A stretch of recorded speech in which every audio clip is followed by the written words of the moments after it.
So the concept of graphing numbers might seem a bit peculiar, but a graph is really just a picture of something. Mathematically, a graph is a visual.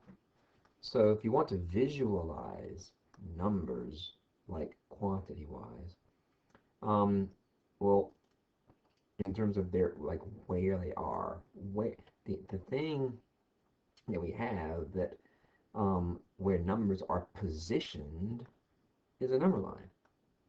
So I can graph the numbers 1. It's a graph of the number 1. Just a point at 1 at the position of 1 on the number line. I can graph the numbers 1, 4, and 7 on the number line. I use the number line. You use the number line to graph numbers. Okay. Suppose I want to graph. Now, I might also point out that typically you can just put the points on the number line, but traditionally, when you're graphing numbers, the you put the point of in the position of the number you're graphing just above that particular number. Now, suppose you want to graph a set of numbers. How could you graph all of the even numbers? Well, you couldn't really graph all of them because the number line would go on forever, but you'd have a point above all of the even numbers forever and in a negative direction as well. Well, I missed the -4, but you get the point. Now, suppose you want to graph all of the numbers that are greater than 2. This inequality is read x is greater than 2.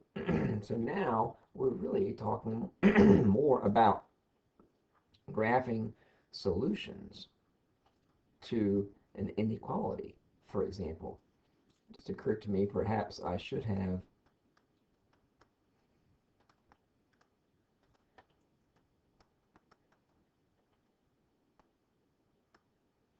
how many numbers are there that x could be in this case? Well, absolute value means distance from 0, so the x could be a 3 or the x could be a -3. I have graphed the two solutions to this equation, 3 and -3. Suppose I want to graph all of the numbers whose absolute value is less than 3. Well, that would require that the number be less than 3 away from 0. Well, 2 fits that bill, so does 1, so does 0, so does -1 and -2, but so does -2.5, -1.5, -1.5, negative +1.5, +1.5, +2.5. So does +1/4, +3/4, and so forth. All of the any number, I mean, there are infinitely many numbers that are less than 3 away from 0. I'm going to include less than or equal because I've got the number 3 and the number -3 included here.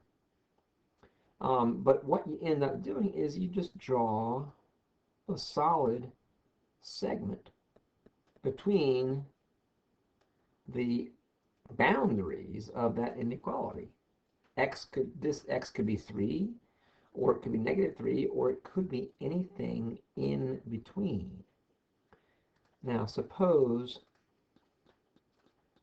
we said x had to be less than 3 away from 0.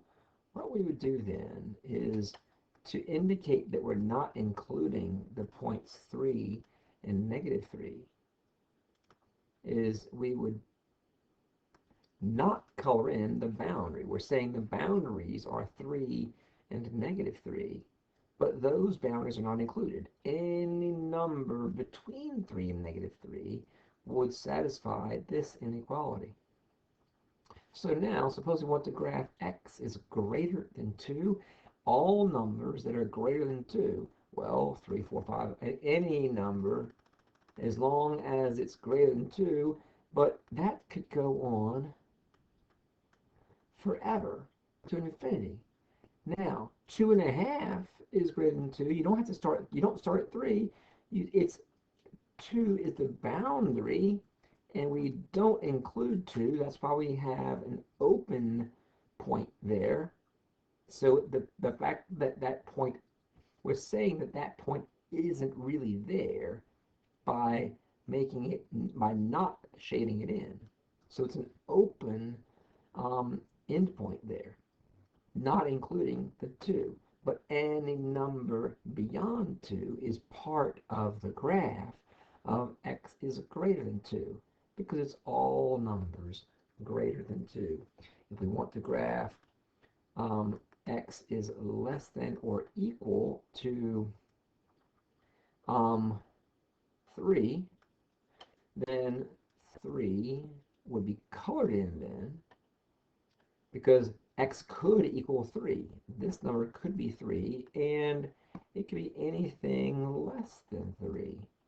Arrow in the left direction, saying that this number could be 3 or anything less.